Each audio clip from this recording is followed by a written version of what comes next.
Bodies found at dog breeding farm in Farnham. Hampshire Police embrace cameras for frontline officers. And flooding crisis continues for much of the South East.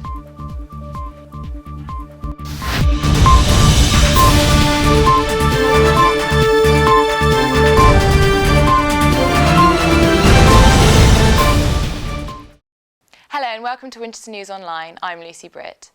The murder of 2 women and 4 dogs has led to an 82-year-old man being charged with their deaths.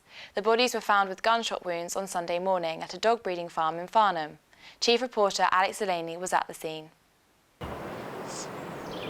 In this home off Crooksby Road near Farnham, Surrey residents Christine and Lucy Lee were found dead, along with the bodies of 4 puppies. Police arrested an 82-year-old dog breeder who has now been identified as John Lowe of Tilford in Farnham. Police were called around 10 a.m. on Sunday morning following reports that gunshots had been heard at the property. The bodies of a 66-year-old woman and a 40-year-old woman were found, along with the corpses of 4 puppies. Police say all of the dead appear to have suffered gunshot wounds and a firearm was later found at the scene.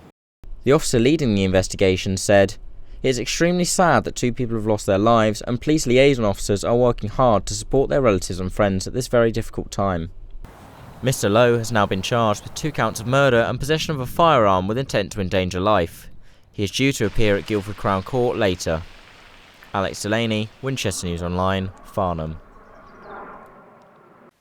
A man who killed another with a single punch may have his 4-year sentence reviewed by the Attorney General. Please be aware some of you may find the CCTV footage of the incident disturbing. Andrew Young, who was seen wearing the blue anorak in the footage, got into an argument with a cyclist outside a Tesco Express store in Charminster Road, Bournemouth last year. Mr. Young, who suffered from Asperger's syndrome, was then approached by Lewis Gill of Sutton, South London.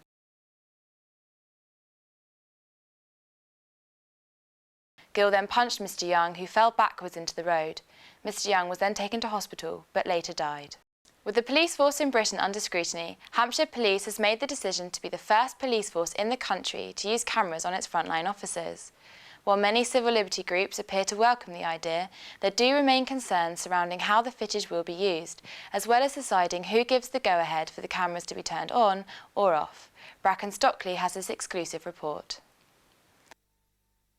This is the aftermath of a robbery that took place in Waterlooville in Hampshire in November last year.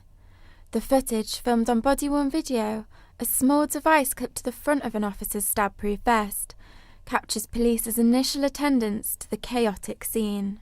In surveys carried out by Hampshire Police, over 90% of the public backed the use of these body-worn videos. However, some civil liberty groups have raised concerns over officers' powers to switch the cameras on and off. One of the things that make me feel very uncomfortable is that if this is about accountability, then the police shouldn't be the ones that have immediate access to the footage, shouldn't be the ones that hold the footage and process the footage if a complaint is being made. I regard the present scheme as profoundly unsatisfactory. The police should be recording every single interaction with the public. And it should be made a very serious disciplinary and perhaps even a very serious criminal offence for an officer to pervert the technology so that at any particular time the camera is switched off or the footage is missing.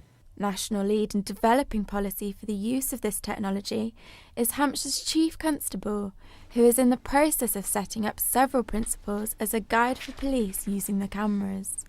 I understand that people would be worried about any Big Brother aspects of society, and that's why we've taken such measures in creating the guidance. One of the principles is that the body-worn video, although an independent witness, will never fully replace conventional evidence. So policing will always be about a police officer dealing with the public. Hampshire Police are hoping for all frontline officers to be fully equipped with the technology by the end of this year.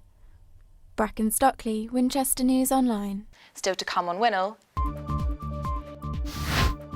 Itchen Bridge reopens but safety concerns remain.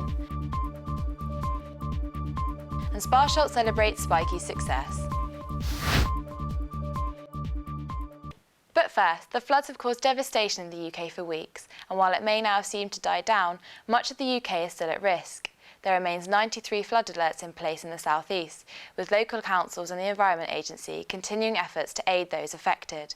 Environment correspondent Laura Allen explores the reality of the aftermath of the floods. The village of Easton has suffered some of the worst of the flooding this year, though things finally appear to be returning to normal. Villages like Easton here on the outskirts of Winchester are still experiencing problems from the floods.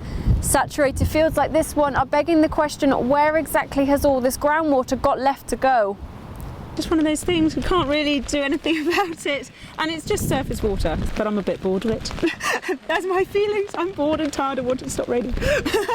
Unfortunately, with the rain that we've got now and the rising groundwater and what have you, people are suffering. So I've been out and about this morning trying to do what we can to help people out. But most people here are pretty resilient. Not to call it fun, but there's been a great community spirit. The scene here is an improvement on previous weeks, but locals have turned to their insurance companies to cope with the damage caused. Fences being blown down aren't covered under insurance, but flood water is, thankfully. So all those people who are insured and need to make a claim are generally being successful. As some of Winchester is still flooded, focus has turned towards what can be done in the future.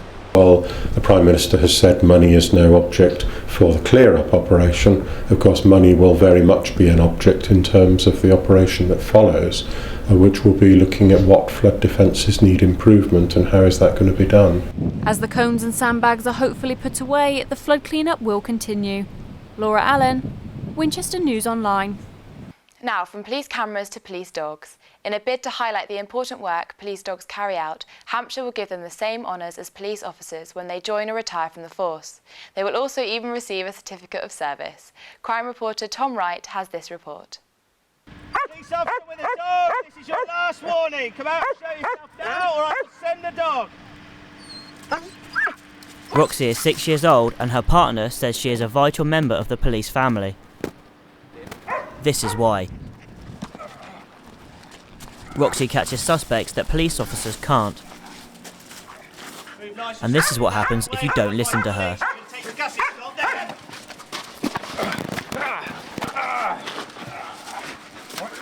Dogs like Roxy and her colleague Kane will be given the same honours as their two-legged partners and receive a certificate of service when they retire.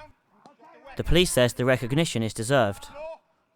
The changes highlight the importance that's placed on police dogs and their support within the extended police family. As such, we're delighted they now receive the recognition they deserve. The police says this is just a small step to demonstrate dogs are part of their family. Tom Wright, Winchester News Online. Nearly £2 million has been spent improving safety on Itchen Bridge in Southampton, but while the council says it has definitely been worth the money, cyclists believe it's actually no safer. The work took nearly 6 months to finish, as well as causing serious traffic delays. On top of this, it has been reported a cyclist was hit only a week after its reopening. Transport correspondent Megan Fisher reports. Councillors are facing fresh opposition from cyclists this week against the Itchen Bridge work. Despite the project finishing early, cyclists claim the new junction is dangerous and a waste of money. Most of the cyclists I've spoken to are not happy at all. They really do not like it, and they think money could be spent on other things, improving some of the existing cycle routes which are in an appalling condition. Southampton City Council has rejected these comments, backing the work and the money gone into the project. I think it is much safer for cyclists now because the original arrangement had the cyclists running across lanes of traffic and effectively the accident rate there was significant, and we think it was people were not using the bridge for cycling because of the arrangement at the end of it. Saltmarsh Junction is just one of the stages of development for the area, with central bridge work expected to start at the end of March. Megan Fisher, Winchester News Online, Southampton. Sparshot College is boasting breeding success following the birth of a litter of a rare species of tenrec. The Highland Street tenrec is commonly found in Madagascar, and Sparshot College is the only place in the country where the prickly animal is bred. Environment correspondent Hildy Cruikshank visited the creatures up close at the breeding centre. So this is a Highland Street tenrec. They're originally from Madagascar. They came to our collection nearly a year ago now. So we're here at Sparsholt College, where they've successfully bred a rare species of tenrec. Starting off with 6 animals, the college has worked on the husbandry, temperature and nutrition to be able to breed them. 3 young were born towards the end of last year, bumping the collection up to a total of 9 animals. I wasn't even expecting to breed. I just thought if we can keep them alive, that would be a success. We're the only collection in this country that keeps the Highland Street tenrec, so that is quite an unusual animal and one you won't see anywhere else. There's actually only one other zoological collection in the world that keeps this species currently. Students and instructors will continue to work at developing a good breeding environment for the tenacious tenrecs to increase the number of animals and possibly start a breeding program in the UK. Hilda Cruikshank, Winchester News Online, Sparsholt. And now, from Finding Nemo to Finding Steve, Romsey has recently had its very own share of adventurous fish. Steve, the 1-metre sturgeon, managed an epic journey, being found a mile from his home at World of Water in Romsey. Steve escaped his home during the floods, but has luckily been rescued by the staff at a local car wash. So who else could we send but Megan Fisher to find out more? Steve the sturgeon is not what you might expect to find in a puddle. Steve's usual home in Romsey seems suitable for his size, but he escaped last month. He swam around a mile away from Romsey World of Water, travelling across the road, hedgerows and fields, even around petrol pumps. The sturgeon is a naturally migrating fish in the wild and is believed to be following his instincts. Staff at the centre have been eagerly awaiting Steve's return. We were very happy. I mean, he's one of the family. He'd certainly been an adventurous sturgeon. Really kind of given up on the idea we'd ever get him back. Richard Boyles, a local petrol attendant, was surprised to find Steve in a deep puddle behind the car wash. It's not a usual occurrence, the same as the flooding that we had, wasn't usual. Bit surprised, seeing as I'd walked around there every single day and never seen him, but just when the water was low enough you could just see him on the top. So you didn't quite know what it was to start off with. Although Steve is now back at home, his friend Chadwick is still missing. Owners at Romsey World of Water are hoping that Steve will continue to explore closer to home. Megan Fisher, Winchester News Online, Romsey. That's all from us this week, but for more award-winning news, sports and features, log on to winol.co.uk. Goodbye.